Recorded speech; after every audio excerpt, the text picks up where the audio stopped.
Olá, você está no podcast Educação em Destaque, um canal dedicado à educação. Muito obrigado por estar aqui, espero que você acompanhe esse episódio todo e se você gostar, espero que goste, pode inclusive ir ali no OK, né, demonstrar que você gostou do nosso conteúdo. Você pode inclusive assinar, né, se inscrever no nosso canal e também compartilhar o nosso conteúdo aí com quem você sabe que gosta de conteúdo de qualidade voltado para a área de educação.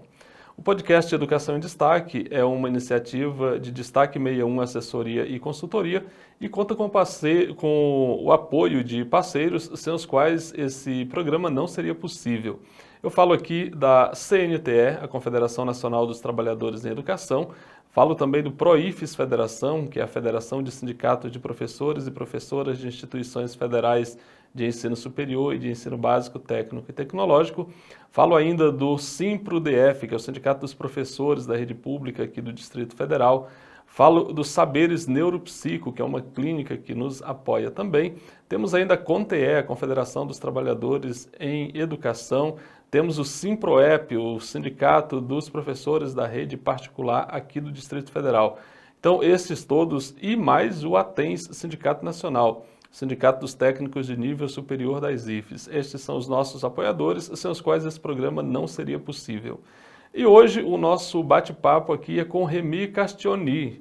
Remy é professor da Universidade Federal, da Universidade de Brasília. Ele tem um longo currículo, eu vou precisar ler aqui, então peço licença para vocês para ler o currículo do professor Remy Castioni. O Remy é professor titular da Faculdade de Educação e membro permanente do Programa de Pós-Graduação em Educação na linha de pesquisa em Políticas Públicas e Gestão da Educação. É membro também do Programa de Pós-Graduação em Educação, modalidade profissional. Possui graduação, bacharelado em Ciências Econômicas pela Universidade de Caxias do Sul e doutorado em Educação pela Universidade Estadual de Campinas.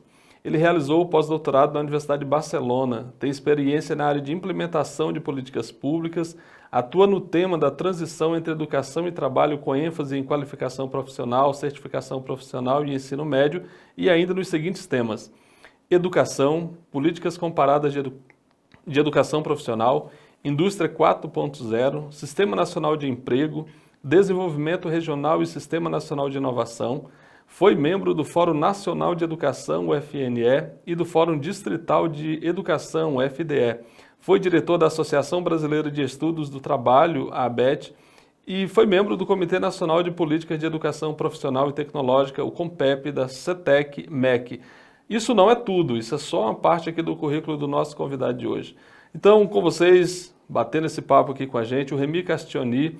Remy, eu gostaria que você começasse falando para a gente da tua trajetória até chegar a esse currículo. Do menino lá do sul do Brasil, como é que foi a sua experiência na escola? Bom, muito obrigado, Francisco, pelo convite.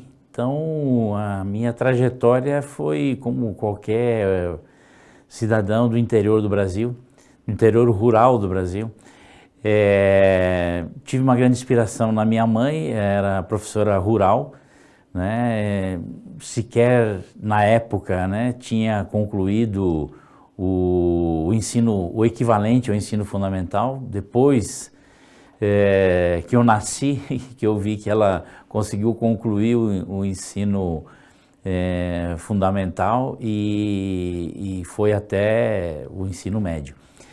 Mas a minha cidade, onde eu nasci, Cotiporã, que inclusive foi severamente afetada pelas chuvas recentes lá no Rio Grande do Sul, fica na Serra do Rio das Antas, cujos caminhos inclusive estão interrompidos nesse momento. E estudei numa escola que se chama Jacinto Silva, né? Era uma única escola que existia na cidade, pública. E lá eu fiz todo o equivalente aos anos iniciais do ensino fundamental, né? E os anos finais do ensino fundamental eu me transferi e fui para o seminário, fui seminarista da congregação dos Paulinos, né, na cidade de Caxias do Sul. Então, eu com 11 anos de idade saí de casa no interior e fui para uma outra cidade um pouco maior para continuar os meus estudos, né? Uma vez que também a continuidade dos meus estudos lá na minha cidade também era bastante restrita, né? E nesse percurso, né, tomei mais gosto pelo tema da educação. Remy, mas quais as tuas primeiras lembranças, assim, a primeira lembrança, melhor dizendo, na escola, assim, o teu primeiro dia na escola, como é que foi? Olha, eu acho que o principal lembrança, eu acho que é o convívio com os amigos, com pessoas de diferentes realidades, né? Eu acho que essa é a ideia da escola, né? Um processo de socialização, né? Através do conhecimento. Lembro ainda das minhas primeiras professoras, das primeiras disciplinas, tenho até desejo de voltar a encontrá-las, né? Algumas delas eu sei que ainda permanecem entre nós. Então, me lembro das primeiras dificuldades, né, com temas como a área de exatas, tinha mais aptidão para outras coisas, mas aos poucos fui desenvolvendo e tive excelentes professoras no ensino fundamental, e esse processo na escola com a prática, o estudo, práticas esportivas, né? Eu acho que me propiciou sempre acreditar que a educação era algo que é um processo permanente, era um processo de constante mobilização, e que isso, e sempre escutei, né, que dos meus pais, né, dos meus tios, das minhas avós, né, que para ser alguém na vida tinha que ter educação. Curioso que você falou da dificuldade que você tinha ali com relação às exatas, né? E aí a sua graduação foi em Ciências Econômicas. Como é que foi isso? Por que Ciências Econômicas? Bom, não era a minha primeira opção, né? Fui muito influenciado, creio eu, no próprio ensino, no equivalente ao ensino médio, que lá era o segundo grau, né? Porque tive aulas de economia, né? Tive um professor de economia que me instigou muito esse pensamento, né? O fato de ter uma economia voltada para o social, né? E também isso marcou a minha trajetória, né? Porque durante o curso de economia e depois de formado como economista, eu fui trabalhar no DIEESE, trabalhei com assessoria de sindicatos, né? De trabalhadores, né? E sempre empregando os conhecimentos da economia para tentar resolver problemas do dia a dia, ou entender os problemas da própria sociedade provocados pela economia. E daí para a docência, como é que foi?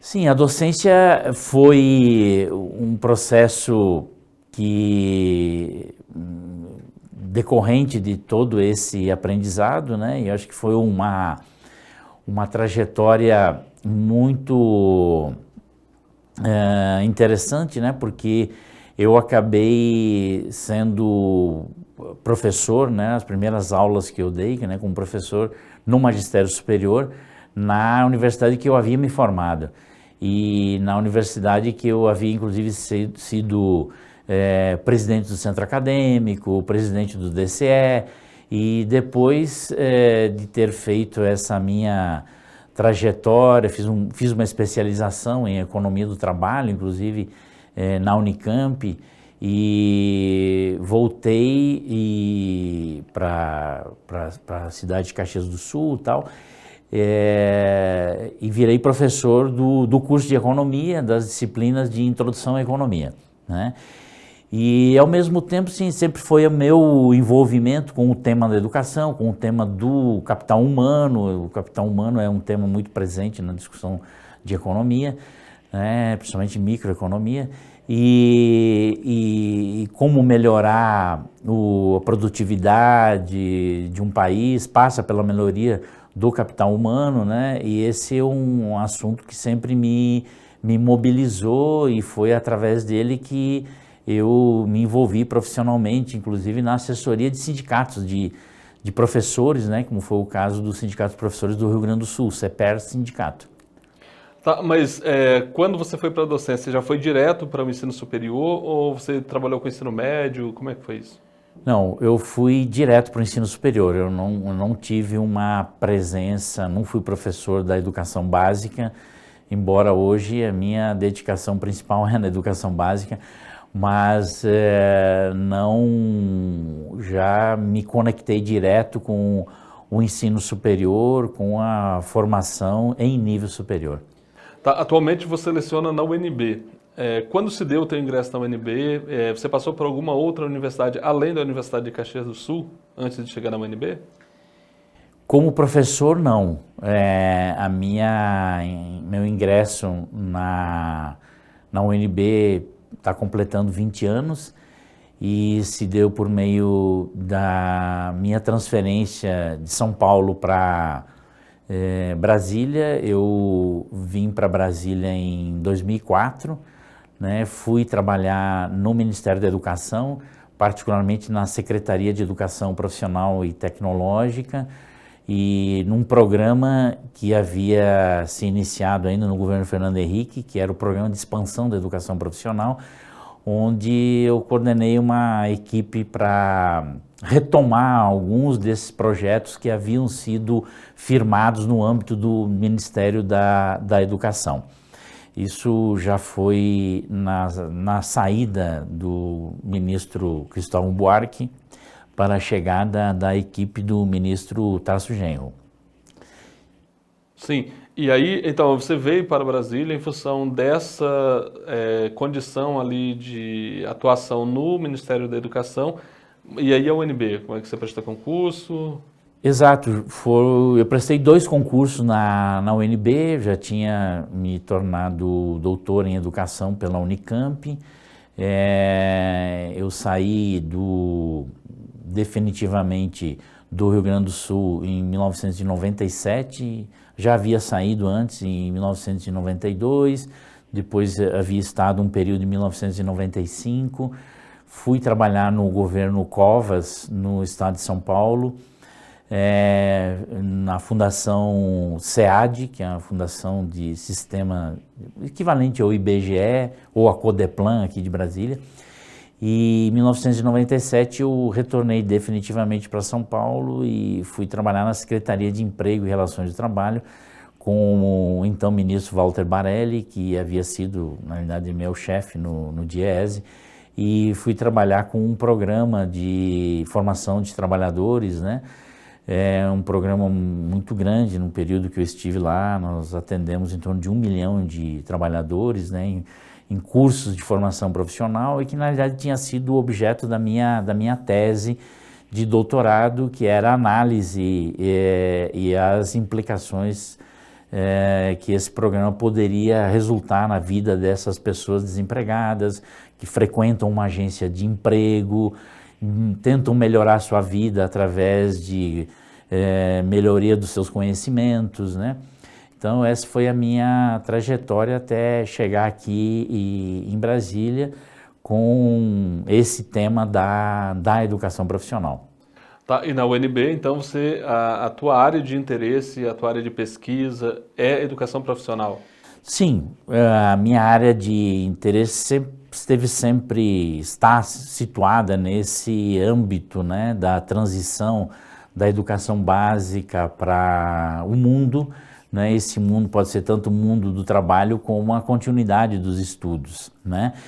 E particularmente diz respeito a essa travessia, né, que os jovens fazem na educação básica e todos os problemas que enfrentam ao fazer essa travessia. Evidentemente que eu continuo trabalhando com o tema da educação profissional, atualmente com temas de estudos comparados sobre sistemas de formação profissional no Brasil e no mundo. Recentemente, inclusive, concluí um trabalho bastante extenso comparando o nosso sistema em 6 países, né, em distintas políticas de educação profissional, e um outro agora especificamente sobre a lei da aprendizagem, da qual eu julgo que o Brasil está desperdiçando uma grande oportunidade de usar uma lei que foi criada ainda lá com a CLT, com a criação da CLT em 1943, para oportunizar aos jovens, principalmente nessa transição do ensino fundamental para o ensino médio, né, uma perspectiva de profissionalização, inclusive com uma condição de um contrato de trabalho, que é isso que permite a lei da aprendizagem.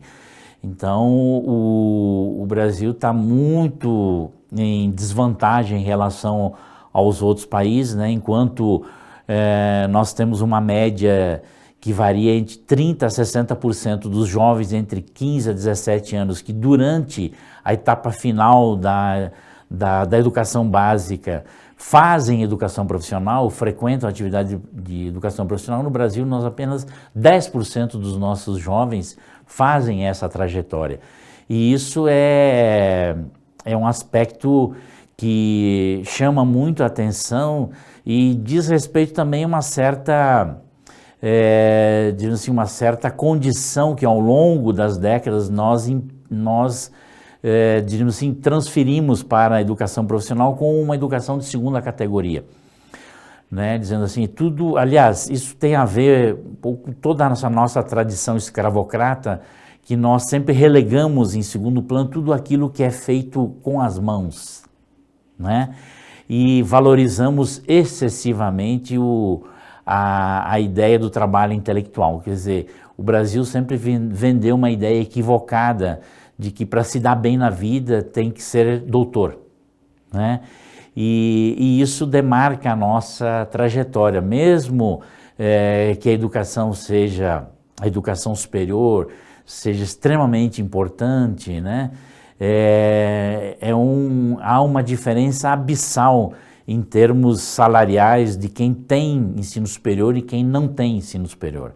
Nós temos uma diferença que gira em torno de 2,5 vezes, né, a relação entre quem tem ensino superior e quem não tem. O salário, ou seja, o salário de quem tem ensino superior é 2,5 vezes mais do que quem não tem.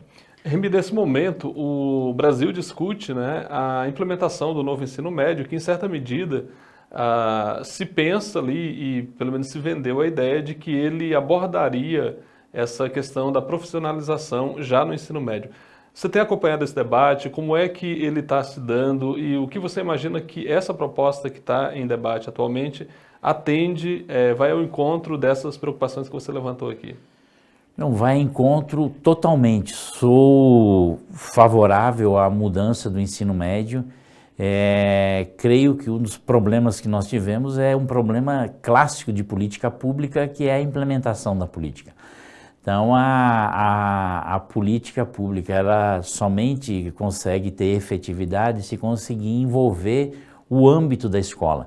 Então, as escolas que não foram, diríamos assim, envolvidas, não foram mobilizadas, não tiveram as condições necessárias, a capacitação suficiente, vão ter enormes dificuldades em implementar essa política, porque quem de fato entrega a política não é o presidente da República, nem o governador, nem a secretária de Educação. Quem entrega a política é o professor, né? Eu acho que essa é a grande professora, e a professora no seu dia a dia é que entrega uma política. Então, se essa cadeia de comando da política não tiver sido suficientemente ganha, não adianta. Nós temos na área de educação inúmeros exemplos de políticas que não se efetivaram exatamente por conta disso. Nós temos aqui mesmo no Distrito Federal, acabo de visitar, quarta-feira estive no CEMI do Gama, no Centro de Ensino Médio do Gama, onde o ensino médio começou lá. O novo ensino médio começou durante a pandemia. E temos exemplos maravilhosos, uma escola que abraçou o novo ensino médio. E os professores estão muito satisfeitos com aquilo que estão fazendo. Então, um dos grandes problemas, né, é que Este ensino médio se procura dar um formato a esse ensino médio desde a LDB, né, de 1996, ou seja, são quase 30 anos de tentativas. Então, e que agora se chegou a mais uma tentativa, né? E penso que os jovens, né, estão cansados, né, desse modelo que nós temos no ensino médio, altamente conteudista, desconectado da realidade e que é utilizado para os jovens como uma espécie de uma passagem forçada para eles irem para um mundo do trabalho, né? Ou aqueles que quiserem prosseguir os seus estudos ao nível superior. Quer dizer, essa passagem forçada, né, é que faz com que o ensino médio tenha 21 componentes curriculares. Isso é um absurdo, isso não existe em nenhum lugar do mundo, né? Mesmo essa redução que foi feita agora na nova lei, ainda manteve um conteúdo altamente exagerado, né? Então não se precisa mais disso. Os países que têm trajetória de sucesso na educação básica reduziram drasticamente aquilo que se deve estudar, né, ao longo do ensino médio, né? E nós exatamente estamos condenando, inclusive, gerações de estudantes a fazer com que eles tenham que enfrentar um conteúdo que eles não dão conta, né? Principalmente os jovens, depois da pandemia, muitos jovens viraram responsáveis pela sua família, são arrimo de família, o abandono que nós temos e o desinteresse que os jovens têm na educação, não é porque eles não gostam dessa, eles não gostam desse tipo de escola. Remy, mas você trouxe uma questão que é o papel dos professores na implementação da política. A gente sabe que o Brasil é um país continental, com complexidades inúmeras, e se a gente pensar, por exemplo, que hoje os professores, as licenciaturas, os cursos de licenciatura que formam os nossos professores, a maioria deles são EAD, o que já, de uma certa forma, também compromete a formação desse professor. Depois, os estados, a grande maioria dos estados aí não tem feito concurso na quantidade necessária para ter profissionais que de fato teriam uma melhor qualificação. Nós temos contratos precários, contratos temporários nos estados, que é quem executa o ensino médio. Como é que a gente pode lidar com isso? Quer dizer, não é muita responsabilidade para um professor nessas condições que a gente está colocando? Bom, a questão da formação em nível superior dos professores tem um erro, para mim, de origem. Em primeiro lugar, está já nessa passagem da educação básica para o ensino superior. Ninguém escolhe uma profissão aos 16 anos. Né? O Brasil escolhe. É o único país do mundo que força os jovens a escolher uma profissão aos 16 anos. Então, é um equívoco. Então, nós precisamos mudar o sistema de ingresso na universidade.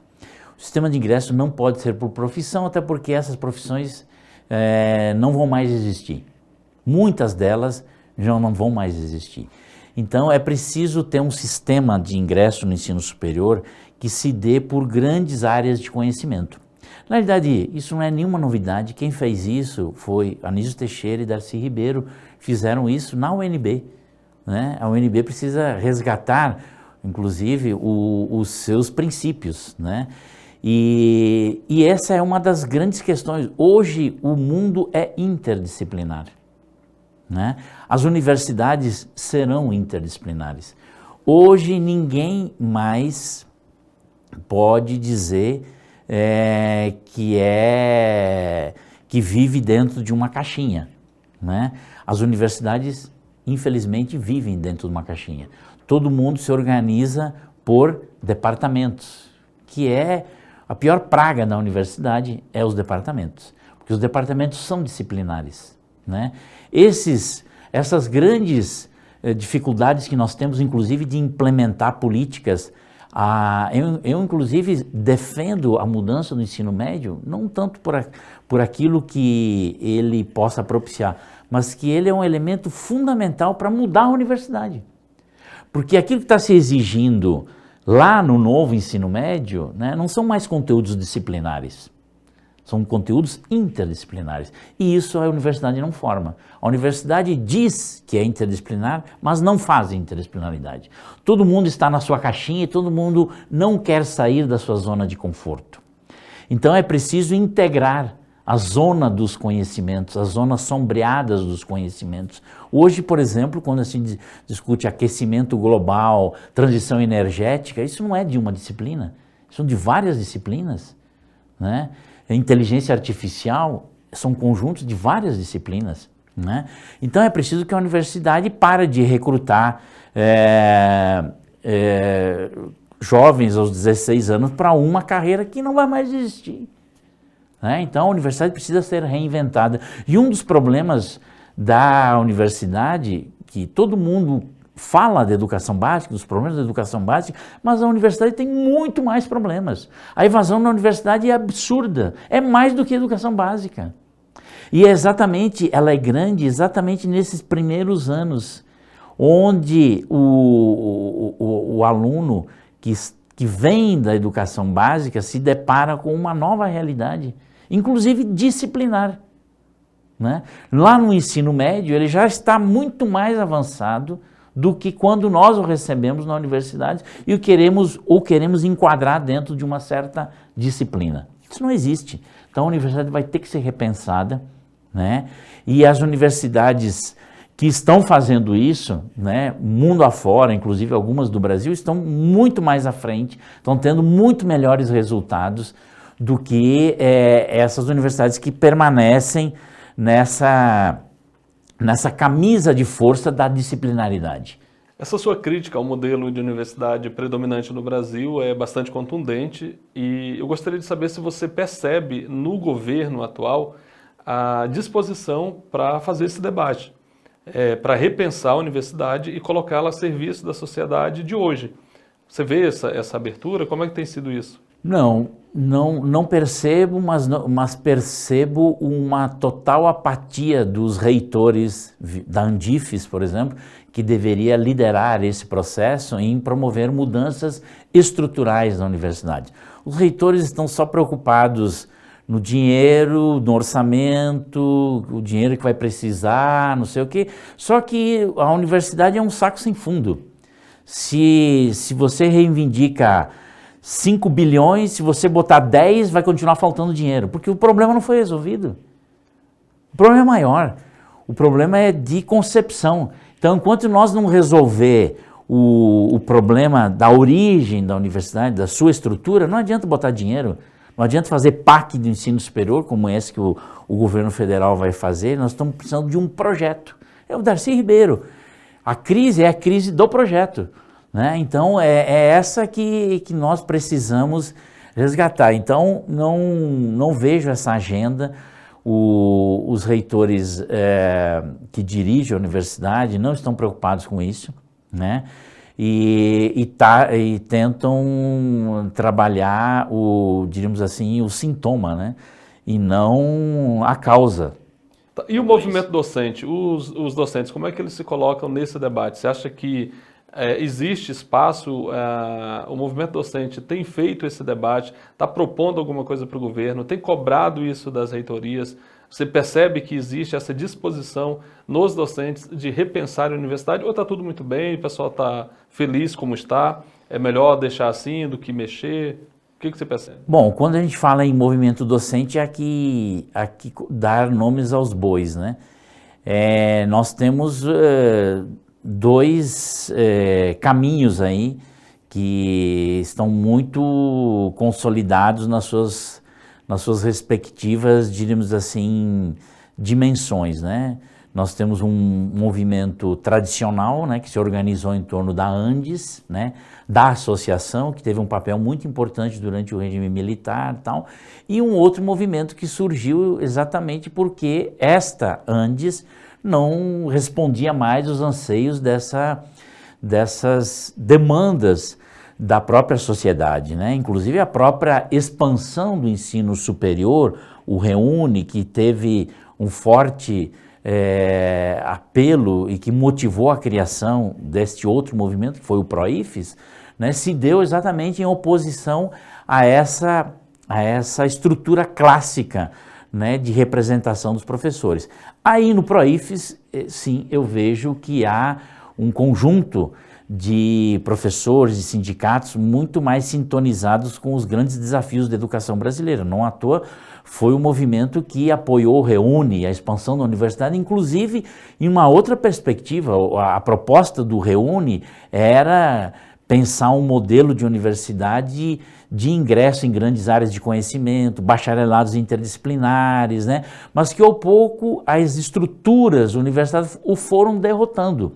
E faltou de parte do governo federal maior controle sobre isso. Eu acho que houve, um incentivo muito importante, né, respondendo à questão anterior, né, do governo federal estimular uma nova concepção de universidade, até porque isso tinha surgido no seio de alguns reitores, como a própria UNB, a Universidade da Bahia, né, a Federal da Bahia, a UNB se juntaram, produziram inclusive seminários, fizeram manifestos por uma nova universidade, mas o governo federal acabou, na realidade, não se comprometendo com o futuro do REUNE, e em muitos lugares o REUNE foi descaracterizado. Aqui mesmo, na própria Universidade de Brasília, o REUNE foi totalmente descaracterizado, né? Restam algumas referências no nosso campus do Gama, que é um campus ligado ao tema das engenharias, onde os alunos fazem um percurso comum e depois escolhem as distintas engenharias, 9 cursos de engenharia distintos onde eles podem circular, né? Então eu vejo nessa direção o PROIFES, né, que reúne um conjunto em torno de 1/4 e 1/3 dos professores das universidades brasileiras, conectado com essa realidade. Não é à toa, é um movimento que participa do Fórum Nacional de Educação, participa das conferências nacionais de ciência e tecnologia, participa de uma série de outros fóruns que reúnem outros coletivos de professores, como a própria CNTE, a CNTE, a CONTE e a CNTE, e creio que este é um assunto que está na ordem do dia. Quer dizer, a universidade precisa ser repensada e precisa ser repensada com a participação dos professores e dos estudantes. Tá, você começou falando que os reitores não demonstram interesse em alterar essa realidade das universidades. O quadro que o senhor acaba de pintar aqui em relação aos docentes também não é nada animador nesse sentido. De quem a gente pode esperar essa mudança? É o governo que tem que estimular? Como é que o governo vai ser tocado por isso, se até agora a gente não vê manifestações nessa direção? Sem dúvida, o governo deveria estimular esse debate. Organizações complexas como as da educação, a escola, a universidade, elas só mudam de 2 jeitos. Ou elas são constrangidas por fora, ou elas são constrangidas por dentro. Eu creio que, no momento, as universidades estão vivendo um constrangimento externo, que começou durante a pandemia, inclusive o questionamento da ciência, né? E agora os próprios resultados da universidade, embora a universidade pública brasileira reúna grande capacidade de produção de conhecimento, 90% da produção está nas universidades públicas brasileiras, tal. Só que a universidade produz conhecimento, mas quem inova não é a universidade, é a empresa, é a indústria. Em qualquer país do mundo, todas as estruturas de conhecimento que foram produzidas mostraram que se um país que não tem uma indústria conectada ao sistema de inovação, não vai para frente. Esses são os exemplos que caracterizam a China, a Coreia do Sul, o Japão, os Estados Unidos, né? Então, se você não tem um sistema acoplado de inovação, e essa inovação está na produção, né? Não adianta você produzir esse conhecimento, ele é absorvido por quem? né? Então, eu acho que e é aí que vem os grandes desafios da universidade. A universidade tem muita dificuldade de se relacionar com o setor produtivo. Tem amarras jurídicas, né? Digamos assim, que tolhem, né, a iniciativa de se conectar, né, com o setor produtivo. Isso precisa ser removido ao mesmo tempo que ela mantém o caráter público, né? Remy, você começou falando então que o governo precisa estimular esse debate. Na resposta anterior, você falou que o Reúne ele não foi implementado na sua totalidade e, muito pelo contrário, o que a gente tem são experiências muito pontuais da implementação do Reúne.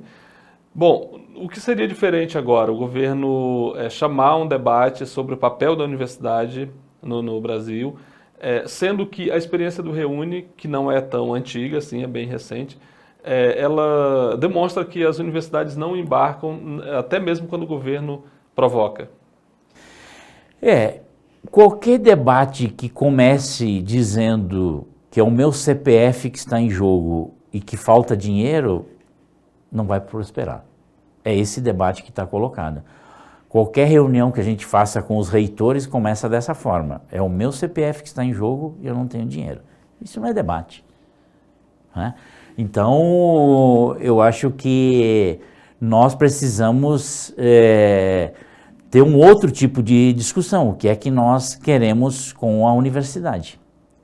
É a universidade que vai produzir o conhecimento, que vai ser transformado em inovação, que vai gerar produto, que vai gerar inovação, que vai melhorar a vida das pessoas, né? Para isso, os seus cursos têm que estar conectados com essa realidade. Os nossos cursos superiores, inclusive, não estão conectados com essa realidade, né? A principal crítica que os jovens fazem, né, inclusive quando abandonam, quando a gente faz entrevista com eles, mostra exatamente isso, que é uma desconexão completa, né?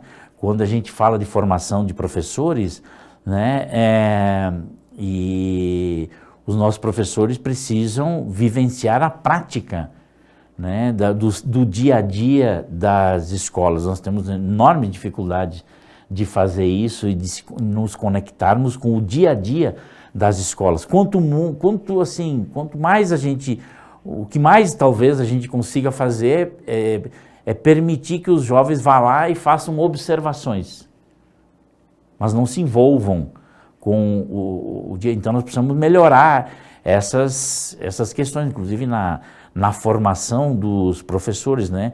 A formação de professores nada mais é do que uma teorização da prática. Então, se essa prática não for um elemento a ser teorizado, né, a formação dele está comprometida, né? E o que é que nós temos é um movimento extremamente o contrário. Nós temos uma escola idealizada, né, teoricamente, né, onde todos os alunos sabem dos grandes pensadores, das grandes teorias pedagógicas, né, mas não sabem como resolver o problema lá do dia a dia da escola. O transporte escolar que não chega, da alimentação escolar que não está lá, né, de como lidar com a violência do dia a dia, como fazer educação integral, né? Nós falamos, educação integral é a salvação da educação, mas os nossos alunos estão preparados para jogar o primeiro tempo, não estão preparados para jogar 90 minutos. Então nós temos que repensar toda essa cadeia de realizações no âmbito da formação. Então, eu acho que nós estamos diante de um enorme desafio, né? Mas que, no momento, esta não é uma agenda de debates que está sendo vivenciada nas universidades. E tampouco estimulada pelo governo federal. O governo federal, efetivamente, não provocou, né, as universidades a responder à altura a esse problema. Isso porque exatamente qualquer discussão que eu tenho visto parte desse pressuposto. Falta dinheiro. Falta dinheiro para tudo, Amplificando esse debate, a gente vai ao encontro desse conceito aí muito difundido atualmente, que é a uberização do trabalho, não é? Eu quero saber de que modo, na tua área de atuação aí, que pensa essa relação da educação com o trabalho, como é que os estudantes estão se preparando para lidar com esse mundo onde, você falou antes, inclusive, a gente não tem mais profissões estáticas, né? Você não forma para uma área, você não pega um adolescente aos 16, 17 anos, leva para a universidade e após 4, 5 anos ele sai dali formado para uma determinada área que ele vai cumprir a vida inteira. Hoje não é mais assim. Então, como é que tem sido essa relação na sala de aula com esse aluno curioso, disposto a explorar o mundo tal como ele se mostra, diverso? Sim, a nossa sala de aula também precisa ser revolucionada, né? Porque o que se tem como tradição no processo de formação é uma formação em que um superior manda e inferiores obedecem. Transmissão de conhecimento clássica que Paulo Freire nomeou como educação bancária. E isso é predominante, né? Quer dizer, você não faz uma educação dessa forma nos dias atuais. Quer dizer, você precisa engajar os estudantes a serem eles mesmos condutores do seu processo. Até porque muitas das coisas que são transmitidas ele mesmo tem lá já no Google, né? Em outros portais, tem no ChatGPT, onde ele pode buscar isso com muito mais facilidade. Então, acho que nossa estrutura tem que ser muito mais flexível, né? Por isso que eu sou um dos que eu não condeno a educação à distância, a EAD, né? Ela precisa ser melhor regulamentada, né? Mas nós temos experiências muito importantes na área da EAD. Ela se adequa a outros perfis de profissionais, né? Inclusive nós temos relatos, né, que pessoas com uma certa maturidade ou quem já tem um curso superior se dão muito bem em cursos EAD, né?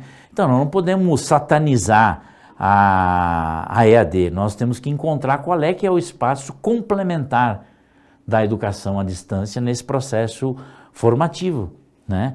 Então, a nossa sala de aula tem que ser uma sala de aula que busque exemplos como nós temos aqui. Aqui no Distrito Federal mesmo, nós temos a nossa Escola Superior de Ciências da Saúde, não tem sala de aula, desde o primeiro dia de aula. Ela trabalha em cima de cenários, né? Onde os estudantes processam problemas o tempo todo, não é? E hoje é um dos principais cursos de formação de médicos do Brasil.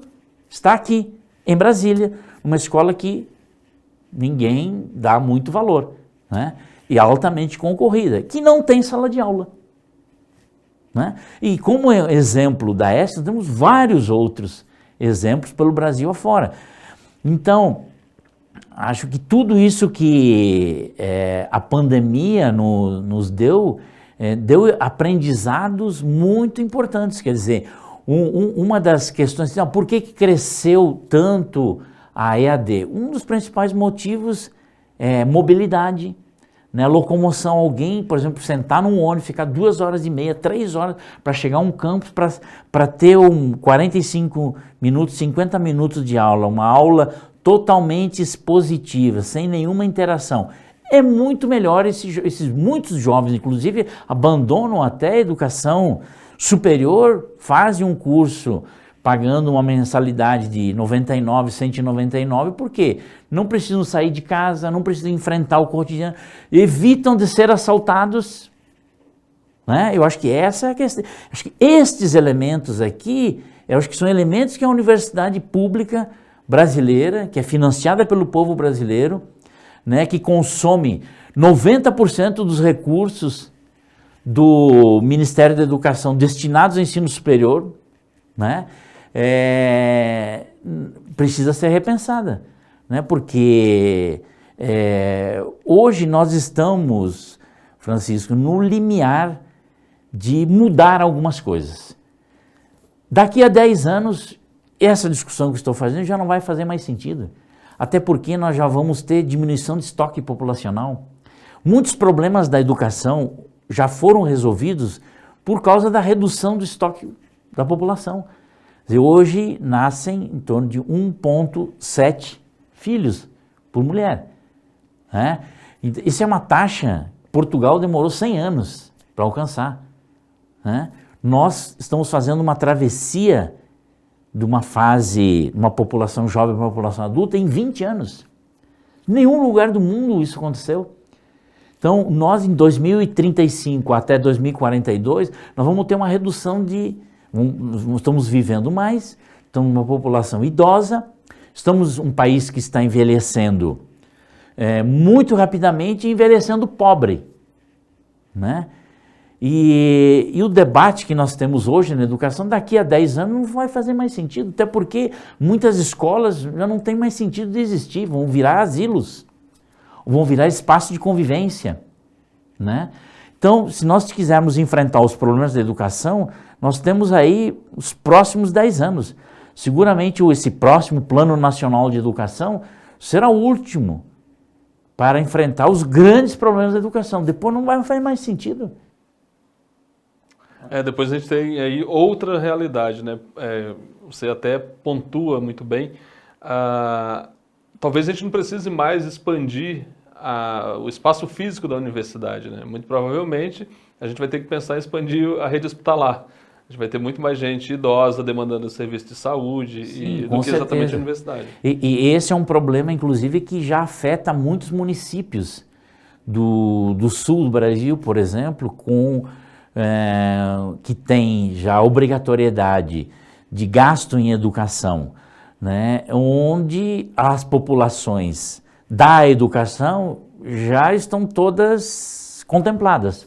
Mas, no entanto, falta dinheiro para financiar a saúde dos idosos, que precisam ser atendidos pelos médicos da família, pela assistência primária, precisa ser atendido ser levados para outros centros de atendimento especializado, né? Então, esse é um debate que começou a aparecer de forma um pouco atravessada, dizendo assim, não, que o governo atual, inclusive, está querendo rediscutir os mínimos percentuais em saúde e educação, mas esses são temas que nós precisamos discutir, porque essa é uma realidade, né? Uma realidade que o censo do ano passado, né, que os dados estão saindo agora, revelou. Ou seja, nós estamos nos tornando um país de idosos.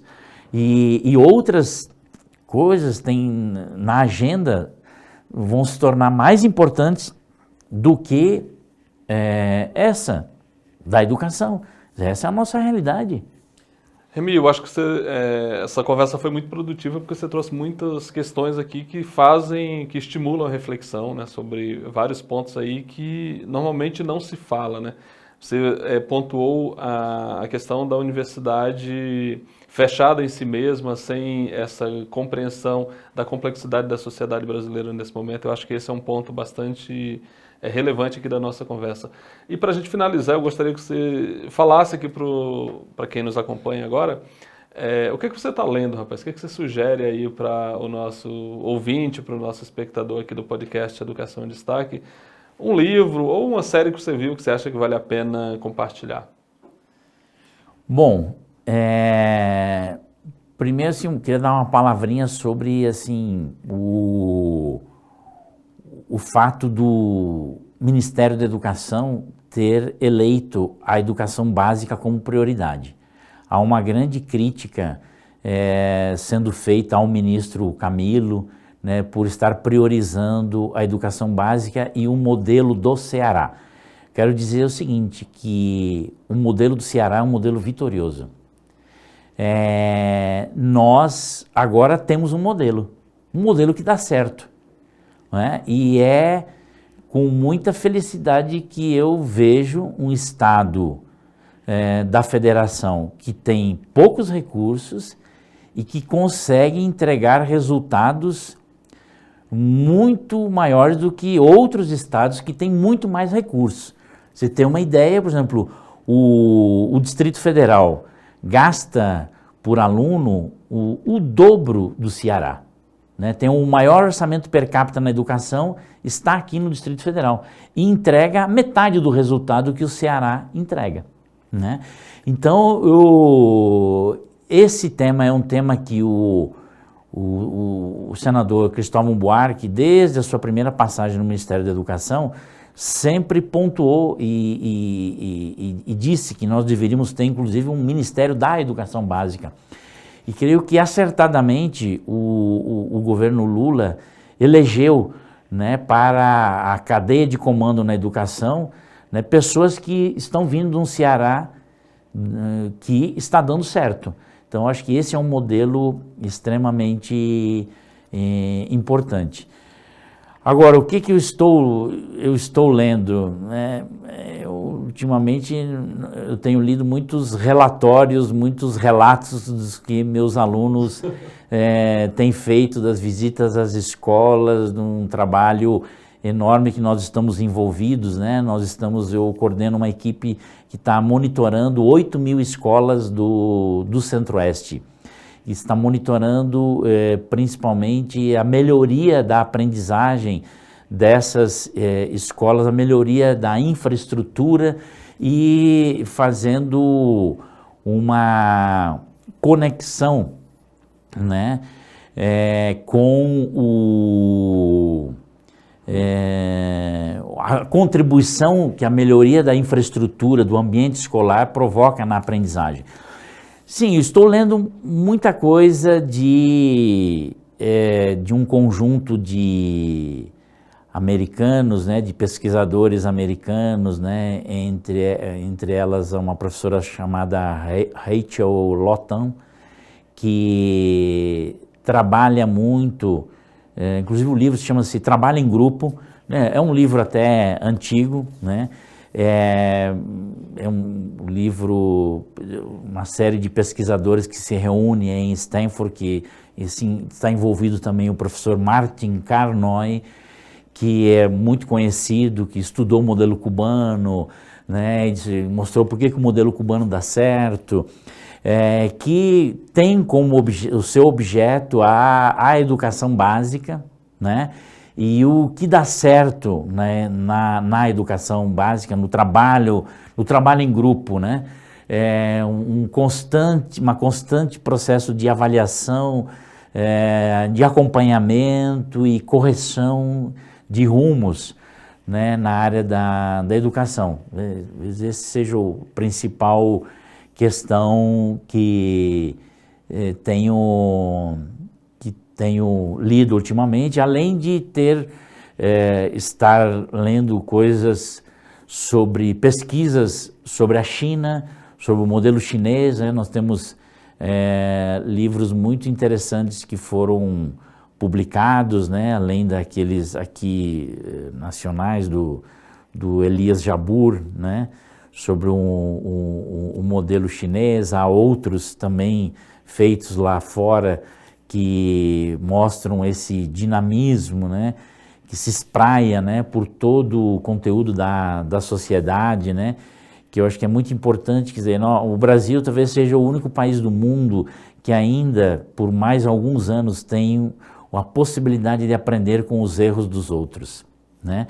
Muito, inclusive, o próprio chineses, os coreanos, né, estudaram o Brasil para aplicar nas suas economias, né? Quer dizer, nós mesmo não aplicamos aquilo que nós desenvolvemos. Então, mas eu acho que nós estamos diante de um momento histórico, né? Quer dizer, se o Brasil efetivamente nos próximos 10 anos não conseguir acertar o seu passo, né?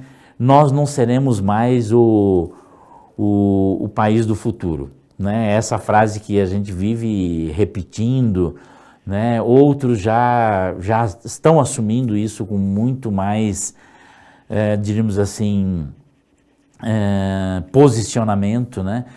Então, eu acho que esse engajamento, né, para resolver os problemas, né, eu acho que nós temos agora, inclusive, uma prova muito concreta, né, que é a tragédia que se abateu sobre o Rio Grande do Sul, né, esse grande desastre nós vamos precisar colocar toda a inteligência, o serviço da engenharia, de reconstrução, de repovoamento de florestas, né, que foram destruídas, né, vai ser muito parecido com aquilo que alguns países andaram fazendo, tiveram que fazer recentemente. Eu acho que esse talvez seja o nosso grande teste, né, que se nós conseguirmos sair desse teste, a nossa engenharia conseguir dar respostas, né, se nós conseguirmos realocar grandes contingentes populacionais em condições melhores, construir casas, né, de forma rápida, eficiente, dar condições de emprego a essas pessoas, retomar a economia,